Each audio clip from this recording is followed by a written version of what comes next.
Yo, what is going on, guys? It's Sourdough, and welcome back to another stream. Now, first of all, I just want to thank you all who tuned in last week for tuning in and watching. Your support was great, and I really appreciated that. And if you want more from me, make sure to go follow me on Twitter at Stone Cold Kittle. That's at Stone Cold Kittle. The link is if you go to my channel page, the header on the top link is there in the bottom right corner. All right. Anyways, before I get to the in-game stuff, I just want to make a few announcements. So first of all, I want to apologize from last week for not doing a post-game analysis. I was pretty rushed on time. I had a lot going on. But if I want to make the post-game analysis brief, I think our secondary was great. Obviously, I'm not yet a believer in it. I think we need to be a bit more proven. Defense, I think just our entire defense was awesome. What up, Max? Thanks for tuning in. And I think one con that happened that game, we needed definitely less penalties. That killed us. We tried to have like 3 more touchdowns, maybe even I think it was like 2 touchdowns. And defense, I know we got 3 interceptions. We could have had 2 more. So those are the only things I gotta take away if I'm just making it brief. Anyways, I also have a few channel announcements. So first of all, today I'm not going to be doing a live reaction. I'm a bit sick today, and I don't really want you guys to hear me coughing, blowing my nose constantly. It's going to get annoying for me. And I also want you guys to give me your opinions on whether I should keep doing the live reaction or not, because last time I did it, it was okay. Not that many people watched it. And I kind of enjoyed the game a bit more when I was not doing a live reaction. So we'll see how it goes today. If you guys really want to advocate the live reaction, make sure to let me know. Either DM me on Twitter, text me, just comment on my stream or anything. But there will be no live reaction today. Halftime analysis is now gonna. If I don't do live reaction, my halftime analysis is now gonna be on Twitter. It's gonna be on Twitter today. What's good, Tamor? Thanks for tuning in. And yeah, so halftime analysis is going to be on Twitter at Stone Cold Kittle. That's going to be if I do not do live reaction. So make sure to let me know again. For pregame and postgame, I'm going to try to implement some new things starting next week. So next week for pregame, I'm going to try and get a fan of the opposing team to call in on the show. We play the Steelers next week, so I'll probably try to find someone there, someone Steelers fan. And then for post game, I'm gonna let you guys call in, see if you guys want to talk. If you guys have anything to say about the game, make sure to call in. If you know me from Twitter, just DM me and I'll get your snap. If you know me personally, either call me on Snap or just call me on my number. So yeah, that's all the channel announcements I had. Anyways, let's just get into the game.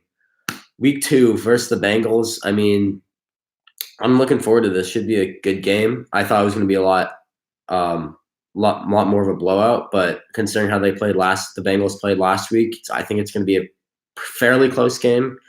I'll get into the score later on. It is the Bengals home opener, so there should be a good crowd for the Bengals today. And it's going to be low to mid 80s. So better weather than last week, but still fairly hot. So yeah, that's what the game's looking like. Let's just get into I'm sorry if I'm speaking weird. I have a cold and I have a cough drop in my mouth. Try not to cough right now. Anyways, let's just get into the keys of the game. I think for the Niners, this should definitely be a good game. Joe Mixon's now in. Nick Bosa's in today. So those are one bad thing for the Niners, one good thing for the Niners. But I think on offense, I think the run game's going to be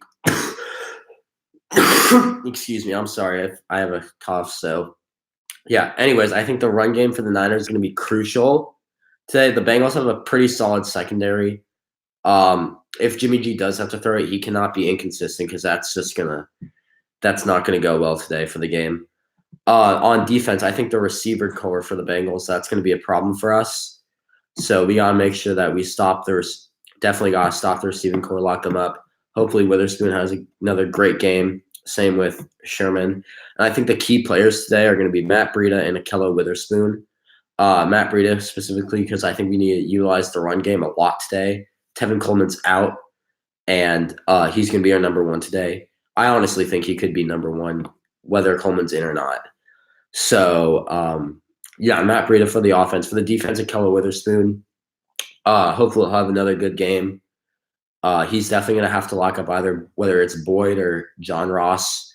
AJ Green's out, luckily. That was obviously expected a while ago, but that's kind of huge for us because we don't have to worry about three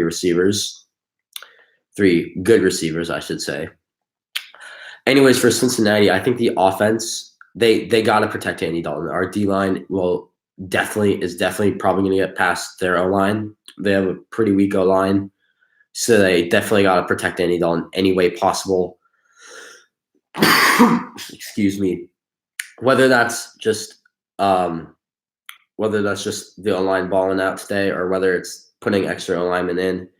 Actually, no, not putting it. Let me rephrase that. Like having Tyler Eifert, their tight end, block, or whoever else their tight end they have at tight end block instead of pass today. I think that's definitely going to be a crucial key for them today. And on defense, I think they got to make sure that Jimmy G passes to their secondary. They have a pretty solid secondary.